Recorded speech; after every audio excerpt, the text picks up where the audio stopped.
अस्सलाम अलैकुम नाजरीन। आप देख रहे हैं बसमा न्यूज़ चैनल और मैं हूं आपकी मेज़बान डॉक्टर बसमा। नाजरीन, क्या नमक के पानी से गरारे करने से गिले का बलगम ख़त्म हो सकता है? क्या नमकीन पानी बलगम को पिघला देता है आइए सिर्फ आर्जी आराम फराहम करता है? आज हम इसी मौजू को तिब्बी और साइंसी मालूमात की रोशनी में समझेंगे।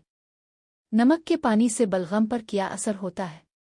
नमक मिले नीम गर्म पानी से गरारे करने से गिले की सतह पर मौजूद गाढ़े बलगम और रतूबत को ढीला करने में मदद मिल सकती है। गरारों से गिले में मौजूद जलन और खराश भी कुछ हद तक कम हो सकती है। लेकिन यह समझना ज़रूरी है कि नमक का पानी बलगम बनने की बुनियादी वजह का इलाज नहीं करता। अगर बलगम नज़ला, एलर्जी, नाक से गिले में रतूबत गिरने, साइनस के मसले या किसी दूसरी वजह से बन रहा है तो असल वजह का इलाज भी ज़रूरी हो सकता है। नमक के पानी के गरारे कैसे करें? एक गिलास नीम गर्म पानी में तकरीबन आधा चाय का चम्मच नमक मिलाएं। इस पानी से चंद सेकंड तक गरारे करें, फिर पानी थोक दें। इसे निगलना नहीं चाहिए।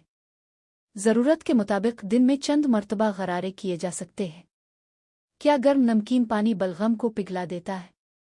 ये कहना दुरुस्त नहीं कि नमकीन पानी जिस्म के अंदर मौजूद बलगम को मुकम्मल तौर पर पिघलाकर ख़त्म कर देता है। इसका बुनियादी फ़ायदा यह है कि गरारे गिले को नम रखते हैं, जमा शुदा रतूबत को ढीला करने और गिले की तकलीफ में आर्जी आराम देने में मदद कर सकते हैं। एक अहम फ़र्क समझी। अगर बलगम गिले में जमा हो रहा है तो नमक के पानी के गरारे मददगार हो सकते हैं। लेकिन अगर मुसलसल बलगम सीने से आ रहा है, खांसी के साथ निकल रहा है, सांस लेने में दुश्वारी है या कई दिनों से मसला बरकरार है तो सिर्फ नमक के पानी पर इन्हिसार नहीं करना चाहिए। इसी तरह नाक की एलर्जी या पोस्ट नज़ल डर्म की वजह से गिले में बलगम आ रहा हो तो नाक और एलर्जी की असल वजह को भी देखना ज़रूरी है। कुन बातों का ख्याल रखें? पानी बहुत ज़्यादा गर्म न हो क्योंकि इससे गिले को नुकसान पहुंच सकता है।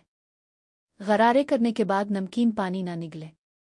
बच्चों को गरारे सिर्फ इस सूरत में करवाएं जब वो महफूज तरीके से पानी थोक सकते हो।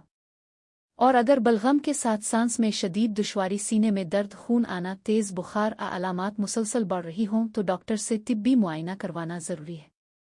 आखिर में नाजरीन, नमक के पानी के गरारे गिले के बलगम को ढीला करने और गिले की खराश में आर्जी आराम देने में मदद कर सकते हैं, लेकिन ये बलगम की हर वजह का इलाज या बलगम ख़त्म करने का यकीनी तरीका नहीं है। लिहाजा अगर बलगम बार बार बनता है या तवील अरसे तक रहता है तो इसकी असल वजह मालूम करना ज़्यादा अहम है। अगर आपको ये तिब्बी मालूमात मुफीद लगी हों तो वीडियो को लाइक करें, अपने दोस्तों और घर वालों के साथ शेयर करें और बसमा न्यूज़ चैनल को सब्सक्राइब ज़रूर करें। अल्लाह हाफ़िज़।